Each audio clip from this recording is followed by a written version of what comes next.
नमस्कार साथियों, आइए सुनते हैं मन्नू भंडारी जी की लिखी कहानी तीन निगाहों की एक तस्वीर। नैना कहती है, सहमे से हाथ से मैंने दरवाजे की कुंडी खटखटाई। एक बार भयभीत सी नज़र आसपास के घरों पर डाली। गली में उस समय अंधकार के साथ साथ नीरवता भी छाई हुई थी। सामने के घर की खिड़की पर गोदी में बच्चा लिए एक औरत खड़ी थी। वेशभूषा से वह एकदम गृहस्थिन लग रही थी। नहीं नहीं, यह मोहल्ला ऐसा वैसा नहीं हो सकता। कुछ अधिक विश्वास के साथ एक बार जोर से फिर मैंने कुंडी खटखटाई। गली के लैंप पोस्ट का धीमा प्रकाश मकान के 23/8 नंबर पर सीधा पड़ रहा था। मकान तो यही है, पता नहीं अंदर क्या देखने को मिले। यही सोच रही थी कि दरवाज़ा खुला और एक बुढ़िया को सामने खड़ा पाया। उसके पान खाए होठों ने मन को यूं आक्रांत कर दिया कि मैं कुछ पूछना भूल अवाक सी उसका मुंह ही देखती रह गई। दीवारों पर भी पान की पीक के दाग नजर आए। तो क्या माँ ठीक ही कह रही थी? किसको चाहती हो? तभी कानों से यह प्रश्न टकराया। मेरे होश लौटे। दर्शना देवी यहीं रहती हैं? मैं कानपुर से आई हूँ, मैंने हकलाते हुए कहा। नैना हो क्या? आओ आओ, ऊपर आओ। बीबी जी तो बस कल से तुम्हारा ही नाम रट रही हैं। उनके प्राण शायद तुम में ही अटके हैं। तुम आ गई, बहुत अच्छा किया। वह और भी जाने क्या क्या बोले चली जा रही थी, पर मैं बिना कुछ सुने यंत्रवत उसके पीछे खिंची चली जा रही थी। मेरे कान ऊपर की आहट लेने को सतर्क थे और नज़र इधर उधर कुछ ढूंढ रही थी, पर ना मुझे कुछ सुनाई दे रहा था ना दिखाई। मुझे पूरी तरह इस बात का भी होश नहीं कि कब मैं छोटे से कमरे में एक मृत प्राय रोगिणी की शैया के समीप जा खड़ी हुई। बुढ़िया ने कहा, बीबी जी नैना आ गई है। और जब पलंग पर लेटी उस कृशकाय नारी की निस्तेज आंखें मेरे शरीर पर ऊपर से नीचे घूमने लगी तो मेरा रोम रोम कांप उठा। तो ये है मेरी दर्शना मासी। और तभी मेरी आंखों के सामने आज से कोई 7 साल पहले मेरे घर के ड्राइंग रूम में लटकी मासी की वह तस्वीर घूम गई, जिसमें मासी नवविवाहिता वधू के रूप में शर्माई सी मासाजी से सटकर बैठी थी। पर उस रूप में और इस रूप में तो कोई साम्य नहीं है। यह कैसी हालत हो गई मासी की? जाऊं उनके पास जाकर बैठूं? यह सोचकर जैसे ही कदम बढ़ाया कि मासी का क्षीण स्वर सुनाई दिया। शून्य आंखों से देखते हुए वह बोली, मैं जानती थी जीजी कभी नैना को मेरे पास नहीं भेजेंगी। भेज देती तो एक बार उसे प्यार करके मन की निकाल लेती। नैना की जगह यह ना जाने किसे भेज दिया। अंत समय में मुझे यूं न छलती तो उनका क्या बिगड़ जाता। उनकी आंखों से आंसू टपक पड़े और उन्होंने करवट लेकर मेरी ओर पीठ कर ली। मैं जड़वत जहाँ की तहाँ खड़ी रह गई। बुढ़िया ने मुझे समझाया, अभी होश में नहीं है, तुम उधर चलकर खाओ पियो, सवेरे होश आने पर पहचान लेंगी। कल से तुम्हारा ही नाम रट रही थी। पर मेरे पाँव तो जैसे वहीं जम गए थे। बार बार एक ही बात दिमाग में गूंज रही थी, क्या सबने इन्हें छला ही है? मैंने एक बार कमरे में चारों ओर नज़र डाली। कमरे के धीमे प्रकाश में वहाँ की उदासी और भी बढ़ गई थी। कमरे की अस्त व्यस्त चीज़ों की आड़ी टेढ़ी बेडौल रेखाएं छायाएं दीवार पर पड़ रही थी। देखकर ही मन भय से भर उठा। उस समय मासी की हालत पर तरस कम और सबको नाराज करके यहाँ चले आने की अपनी जिद पर पश्चाताप अधिक हो रहा था। बुढ़िया मुझे दूसरे कमरे में छोड़कर चली गई।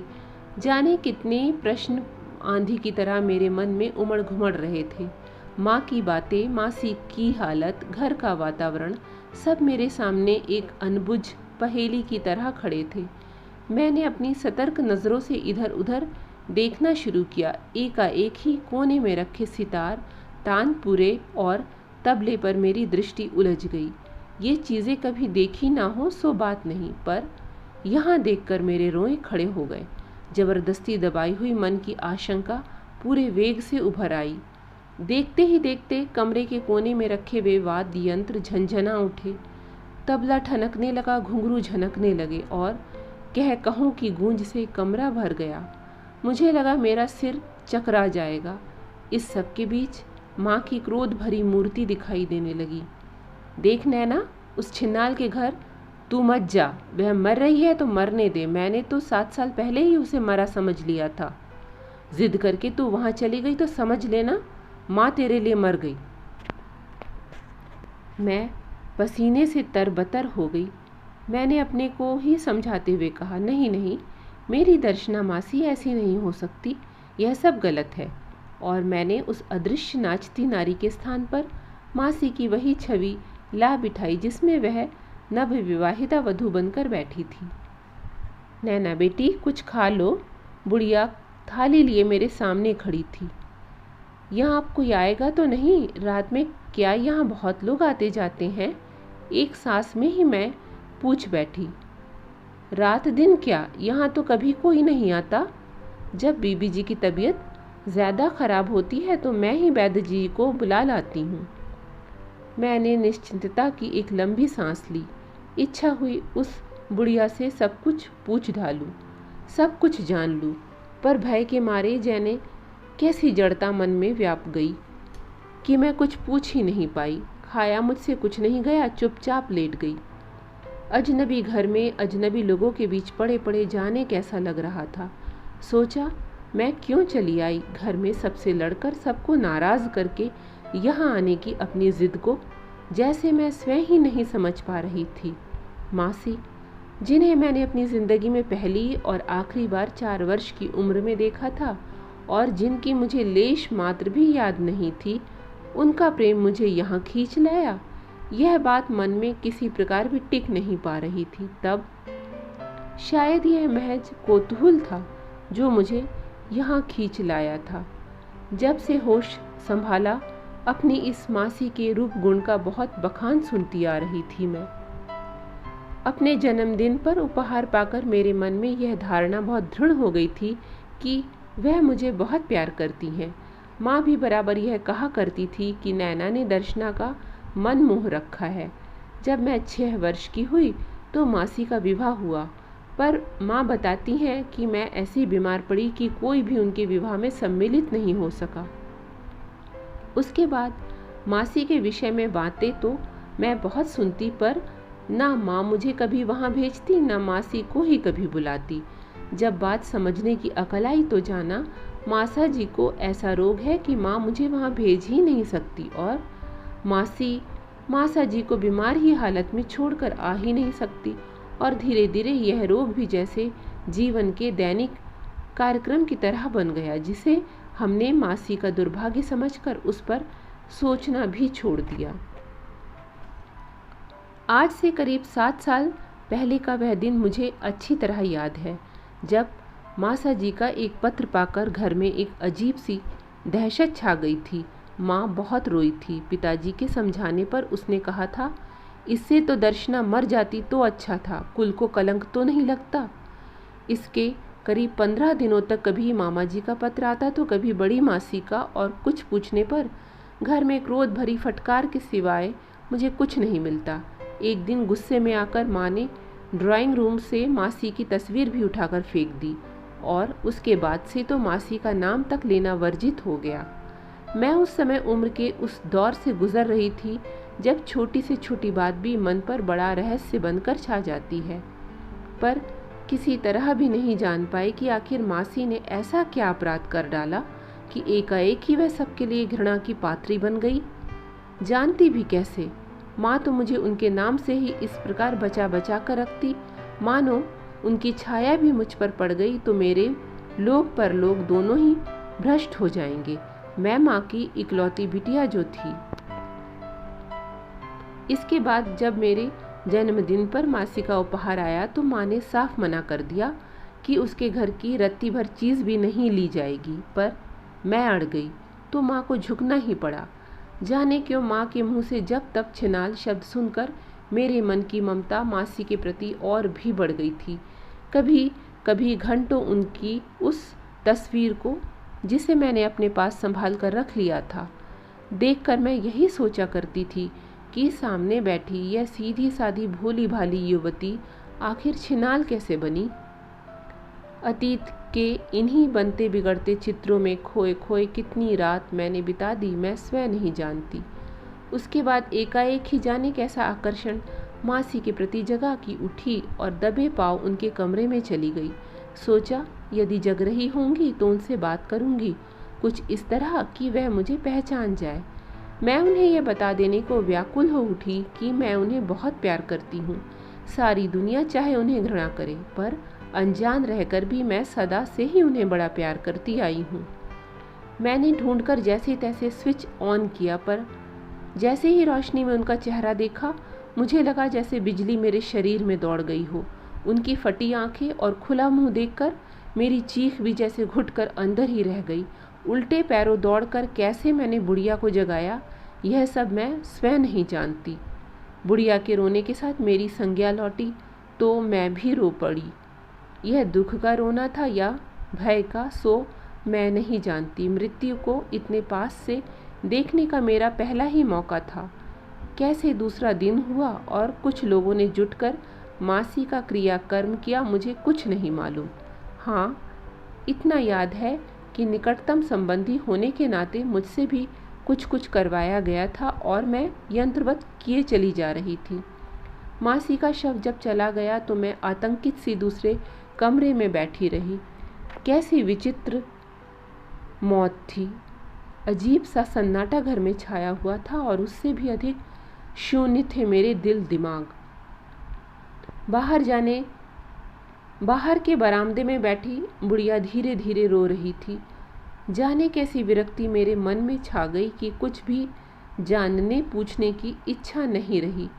जो इस संसार में अब है ही नहीं, जो अपनी लज्जा और दूसरों की घृणा अपने में ही समेटकर सदा के लिए चली गई, उसके कर्मों का लेखा जोखा करना किसी तरह भी उचित नहीं लगा।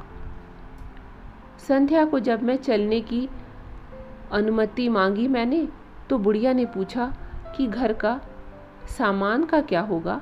मैं भला क्या बताती। मेरे सामने चाबियों का गुच्छा फेंकते हुए उसने कहा, वह बस तुम्ही को याद करती थी, इसीलिए उनके सामान की अधिकारिणी तुम ही हो। मन का सोया कौतूहल फिर जाग उठा और जाने क्या सोचकर मैंने गुच्छा उठा लिया और उनके तीनों बक्से टटोल मारे। एक बक्से में किताबों, कापियों और कागजों के बीच दबी एक फाइल निकली। जाने क्यों से देखते ही मुझे लगा कि उसे खोलते ही नीले पीले गुलाबी सेंट में महकते वे पत्र निकल पड़ेंगे जो उनके किसी प्रेमी ने उन्हें लिखे होंगे और जिनके कारण उन्हें इतनी लांछना सहनी पड़ी। पर जब उसे खोला तो उसमें किसी पत्रिका में से फाड़े हुए 3 पन्ने थे। एक संगीत का डिप्लोमा था और कुछ पन्ने किसी डायरी से फाड़े हुए लगते थे। उन पन्नों में कहीं दवाइयों के नुस्खे थे, कहीं धोबी के कपड़े, कहीं घर का हिसाब, तो कहीं मासी के अलग अलग तारीखों के नोट थे। पत्रिका के फटे हुए पन्नों के अंतिम पृष्ठ पर चारों ओर एक मार्जिन में छोटे छोटे अक्षरों में लिखे नोट थे। मैंने ध्यान से पढ़ा। एक जगह लिखा था, यहाँ तक यह मेरी कहानी है। मैं जानती थी कि तुम कहानीकार हो तो अवश्य ही किसी दिन मुझे अपनी कलम से हलाल करोगे, पर इसके बाद का सारा किस्सा गलत है, इसीलिए मैं उसे फाड़े दे रही हूँ। तुम मनोवैज्ञानिक विश्लेषण देकर मेरे कुकृत्य पर पर्दा डालकर सारी दुनिया को धोखा दे रहे हो, पर मैं अच्छी तरह जानती हूँ कि तुम झूठ बोल रहे हो। अपनी कलम के करिश्मे दिखाकर वाहवाही लूटने की लालसा ने ही तुमसे यह सब लिखवाया है। तुम सोचते हो तुम्हारी इस दया से मैं कृतकृत्य हो जाऊंगी? नहीं, मुझे किसी की दया नहीं चाहिए। ओह, तो यह मासी के जीवन की कहानी है। हरीश नाम के किसी लेखक की थी वह कहानी। मैं उसे एक सपाटे में पड़ गई। हरीश लिखता है, अविवाहित होना इतना बड़ा अभिशाप है, यह मकान खोजने के सिलसिले में ही महसूस हुआ।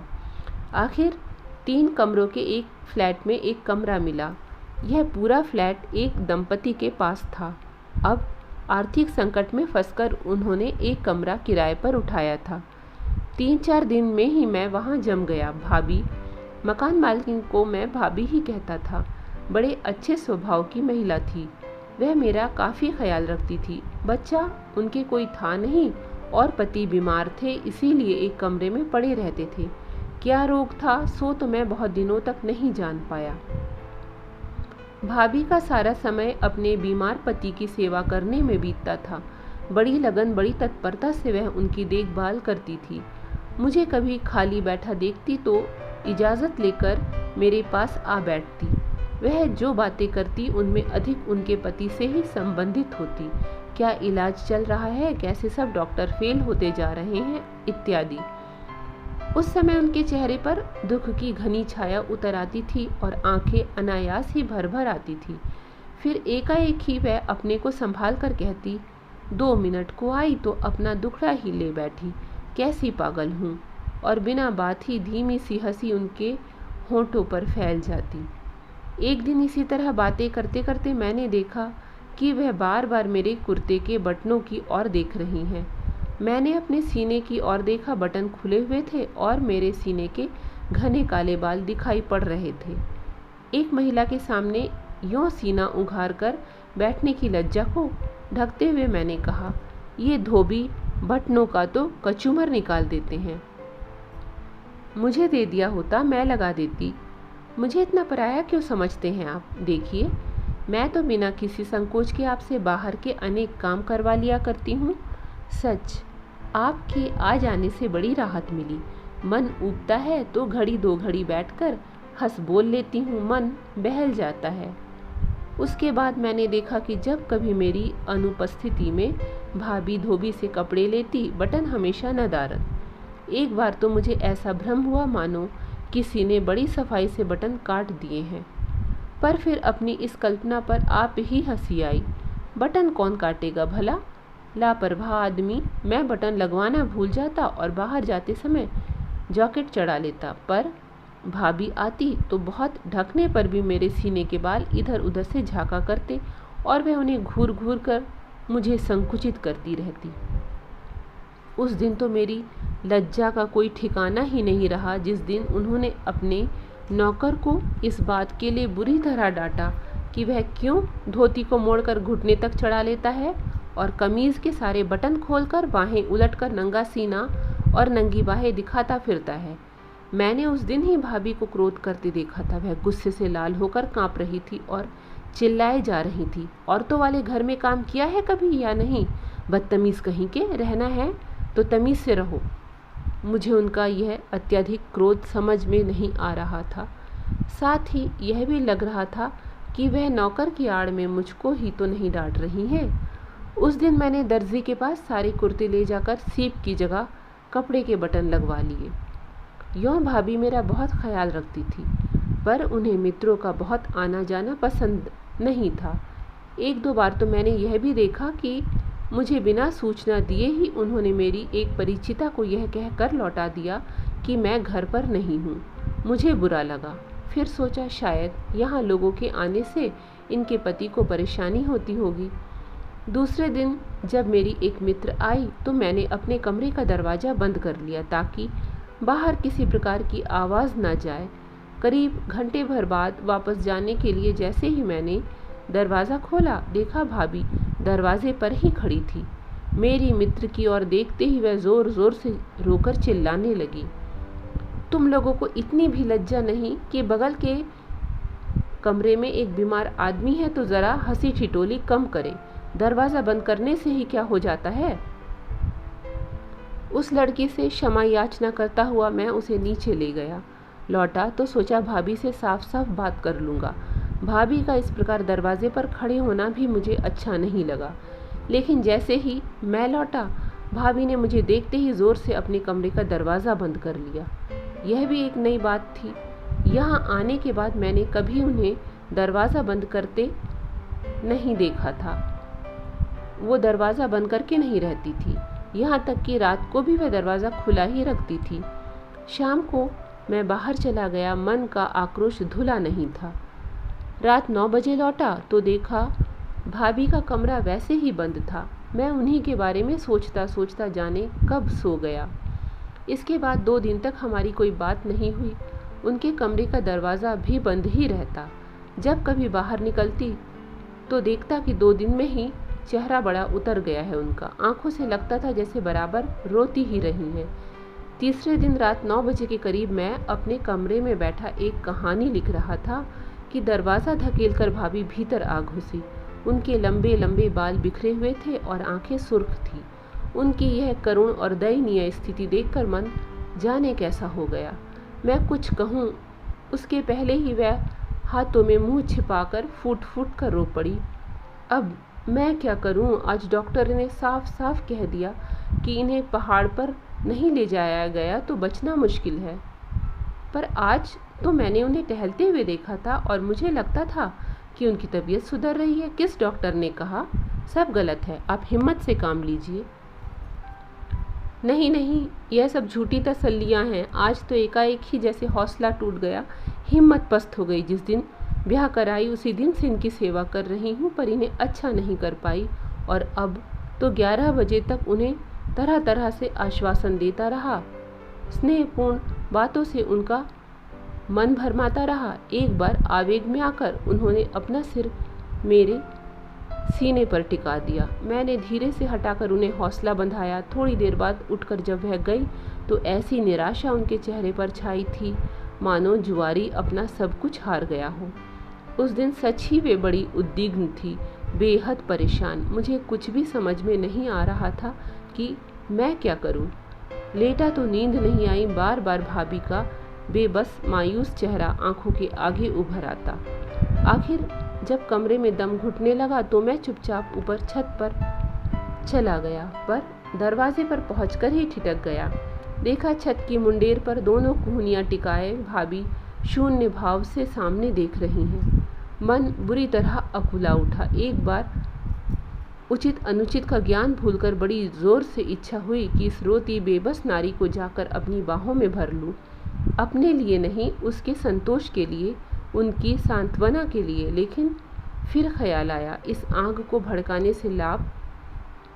मैं चुपचाप नीचे उतर आया और उन्हीं की बात सोचते सोचते जाने कब सो गया।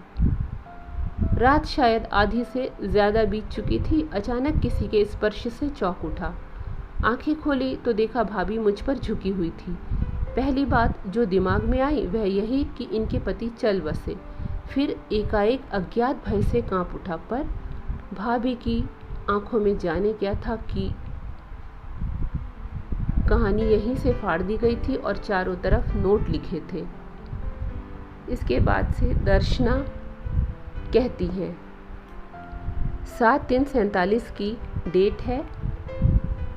दर्शना लिखती है, इनकी हालत दिन पर दिन गिरती जा रही है। इनके चिपके हुए गाल, निस्तेज आंखें, कुमलाया पीला चेहरा और पैसा सीना देखती हूँ तो लगता है खूब रोऊं।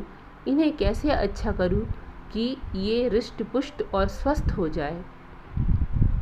20/8/47 की तारीख को लिखती हैं, मेरी सारी कोशिश बेकार जा रही है। जब कभी सोचती हूँ कि अब क्या होगा तो आंखों के आगे ऐसा अभेद अंधकार छा जाता है जिसके परे कुछ दिखाई नहीं देता। मन बड़ा टूटा सा रहता है। सब और निराशा, उदासी, ना दिन को चैन ना रात को नींद। विचित्र विचित्र सपने आते हैं। कल के सपने का ही क्या अर्थ हुआ भला? देखा छोटी छोटी पहाड़ियों की चोटियों से जल के झरने झर रहे हैं, पर फिर भी आसपास कहीं हरियाली नहीं। रेगिस्तान ही रेगिस्तान है। कोई उस जल को पीने वाला नहीं, कोई फल फूल उस जल से खिलने वाला नहीं। विचित्र संयोग था। जल के किनारे निर्जन रेगिस्तान। जल की इससे बढ़कर और क्या निरर्थकता हो सकती है? पर यह भी कोई सपना हुआ भला? 13 अप्रैल 1948 को लिखती हैं, आज मेडिकल कॉलेज गई थी। मैंने वहाँ हड्डियों का ढांचा देखा। देखकर ही जाने कैसा विचित्र भय मेरे मन में समा गया। एक दहशत सी छा गई। मुझे लगा उस कंकाल ने अपने दोनों हाथ फैलाना शुरू किया और मुझे दबोच लिया। उसकी पकड़ कसती जा रही थी और 130 नायक खलनायक विदूषक मुझे लग रहा था जैसे कोई मेरे शरीर का रक्त सोखे जा रहा है। उसके बाद शायद मुझे गश आ गया था, क्योंकि मुझे कुछ मालूम नहीं कि उसके बाद क्या हुआ। डॉक्टर कहते हैं कि मैं इतना परिश्रम ना करूं, नहीं तो मेरी भी हालत ख़राब जाएगी। सच ही तो है, मैं बीमार हो गई तो इन्हें कौन देखेगा, पर इस भय से कैसे मुक्ति पाऊं।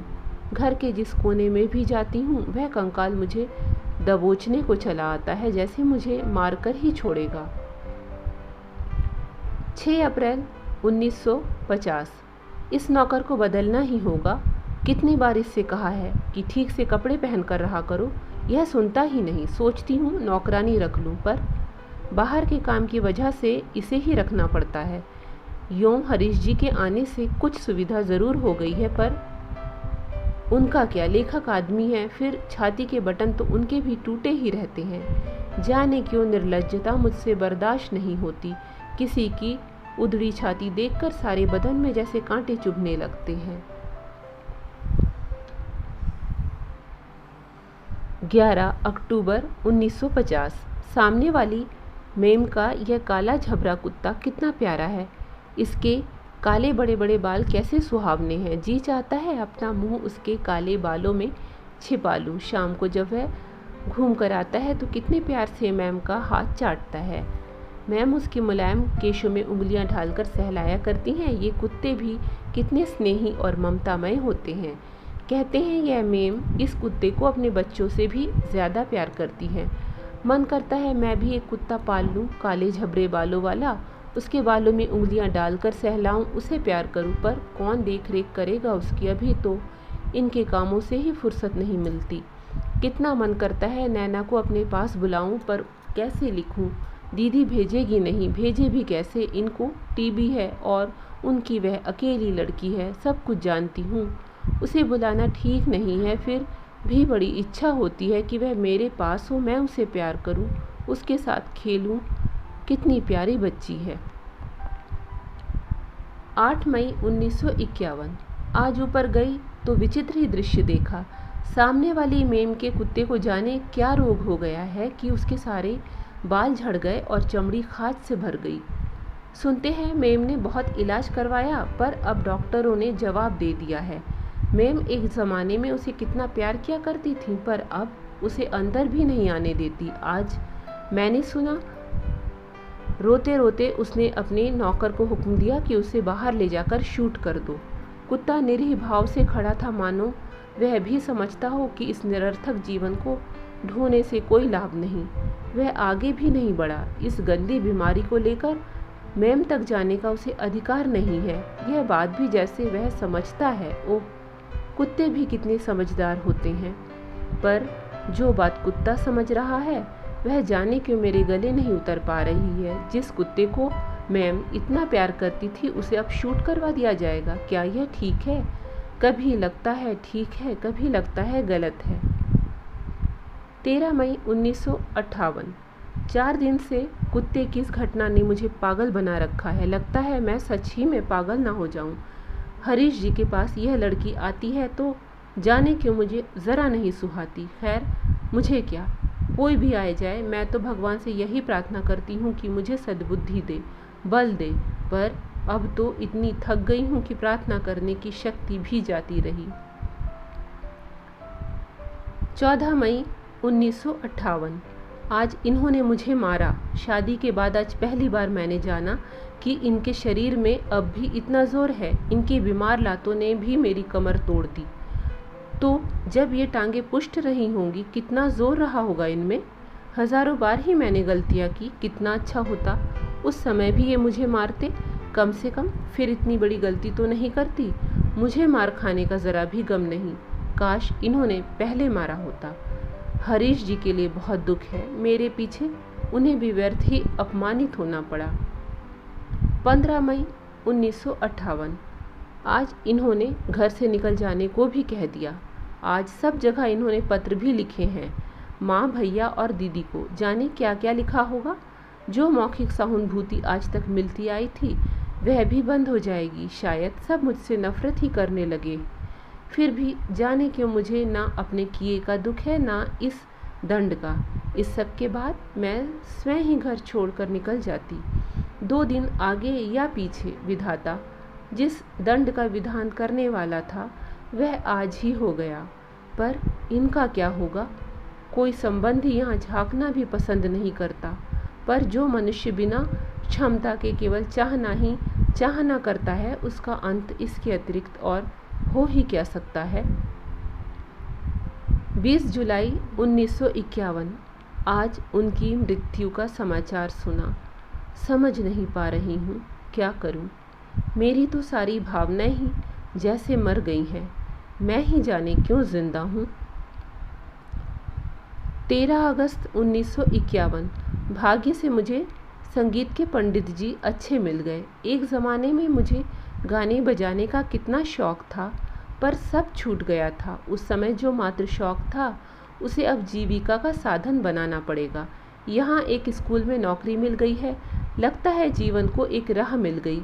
सब और से बेसहारा होकर भी अब जी लूँगी। 23 नवंबर 1951 आज नैना का जन्मदिन है। डरते डरते मैंने उपहार भेजा था, कौन जाने रखे ना रखे, पर उन्होंने रख लिया तो क्या समझूं कि दीदी आज भी मुझे प्यार करती हैं। यह भावना ही कितनी सुखदाई है कि कोई हमें भी प्यार करता है। 2 जून 1952 हरीश ने मुझ पर कहानी लिखी, पर लिखकर इतना मनोवैज्ञानिक बनाने की क्या आवश्यकता थी। यूँ भी कह देता तो मैं उसे दोष नहीं देती, मूर्ख कहीं का। ये थी कहानी 3 निगाहों की एक तस्वीर। अगर प्रस्तुति पसंद आई हो तो लाइक कर दीजिएगा। चैनल पर अगर नए हो तो सब्सक्राइब कर लीजिएगा। धन्यवाद।